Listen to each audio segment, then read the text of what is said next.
हे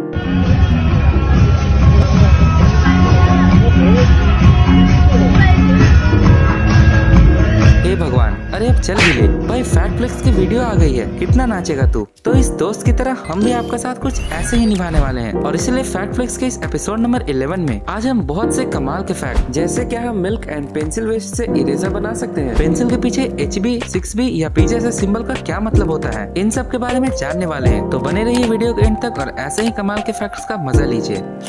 अब आपने कहीं न कहीं ये वायरल वीडियो जरूर देखा होगा, जिसमें ये लड़की इस लड़के के फोन पर टैप करती है और इसके टैप करते ही इसके डिटेल सामने वाले स्मार्टफोन तक आ जाती है। तो बेसिकली ये कमाल इस लड़के का नहीं बल्कि इसके फोन पर लगे NFC टैग्स का है, जो कि 12 रुपए तक के प्राइस में आपको मार्केट में मिल सकता है। इस टैग्स को अपने स्मार्टफोन से कनेक्ट करके आप इनसे बहुत सारे काम करवा सकते हो, जैसे आपके इस NFC कोड पर टैप करते ही आपका अलार्म सेट हो सकता है, आपके कॉन्टैक्ट शेयर हो सकते हैं और आपका वो अलार्म वापस बंद हो सकता है। भाई ये 12 रुपए का NFC तो 200 रुपए के कैलकुलेटर पे भी भारी है।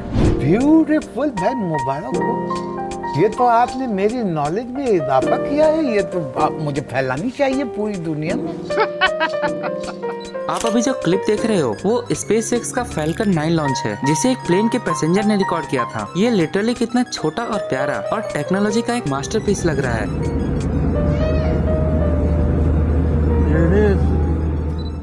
आप जरा इस क्लिप को देखो, जिसमें ग्लास जार के अंदर एक स्पाइडर कैद होता है, जो वियर्डली टेबल पर टैप करने पर भी रिस्पॉन्स नहीं करता, बट मोबाइल स्क्रीन पर टैप करते ही झट से रिस्पॉन्स करता है। But yet, I'm tapping the table and nothing. And I go here on my phone and I touch the camera.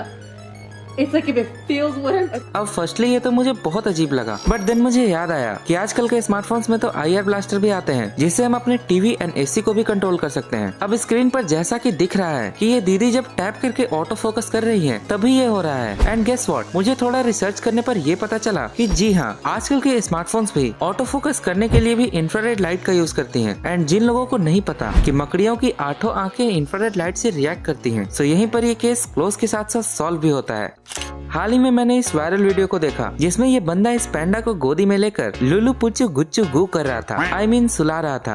थोड़े रिसर्च करने के बाद मुझे पता चला कि ये बेचारा कोई टाइम पास नहीं बल्कि अपनी जॉब कर रहा था, क्योंकि चाइना में पैंडा को कडल करने वाला भी एक जॉब होता है। एंड गाइस, इस जॉब को करके लोग 27 लाख रुपए पर ईयर कमा रहे हैं। अब भाई पैंडा कडल करने वाली सिचुएशन उल्टी हो जाए तो क्या होगा।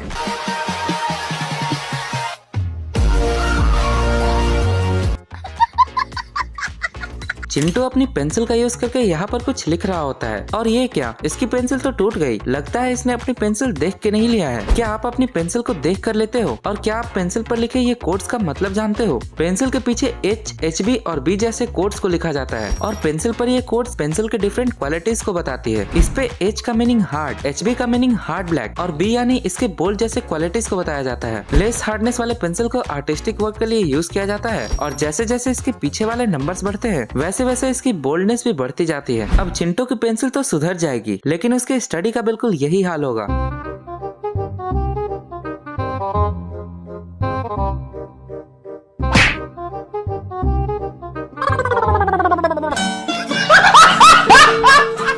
हम सभी कहीं न कहीं अंधे जरूर हैं। अब आप इस फुटेज को देखो, आपको खुद पता चल जाएगा। अच्छा, तो मुझे आप ये बताओ कि व्हाइट शर्ट वाली टीम बॉल को कितनी बार पास करती है? आप इसका आंसर गलत ही बताओगे।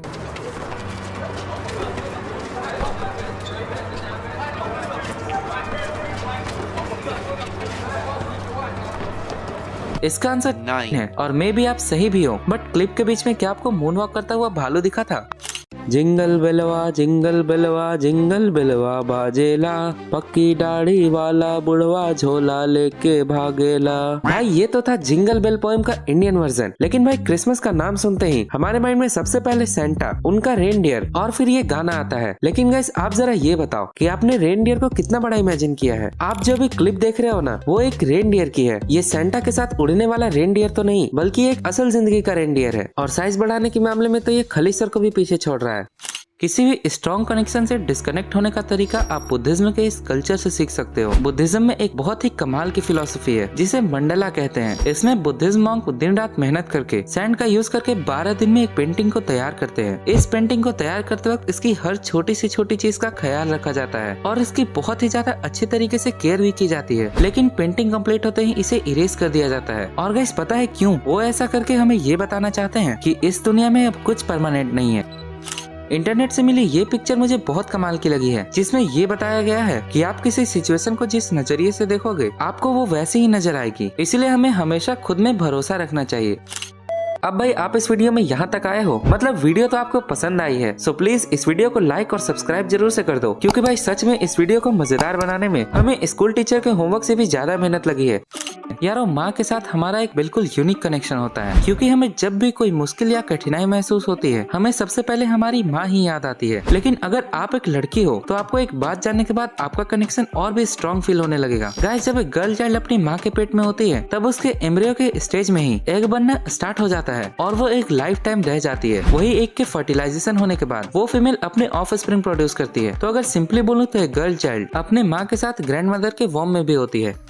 पुरानी टेक्नोलॉजी हमेशा से ही हमें चौंकाते आई है, जैसे कि आप इस टेक्नोलॉजी को ही देख लो। पुराने जमाने में जो कैसल्स होती थी उनके बाथरूम कुछ ऐसे होते थे। मतलब भाई लिटरली मुझे अभी तक विश्वास नहीं हो रहा कि लोग अपना बम गिराने के लिए इस हद तक एम कर सकते हैं कि उनका बम उनके बम से निकलकर सीधा इस ग्राउंड को हिट कर दे।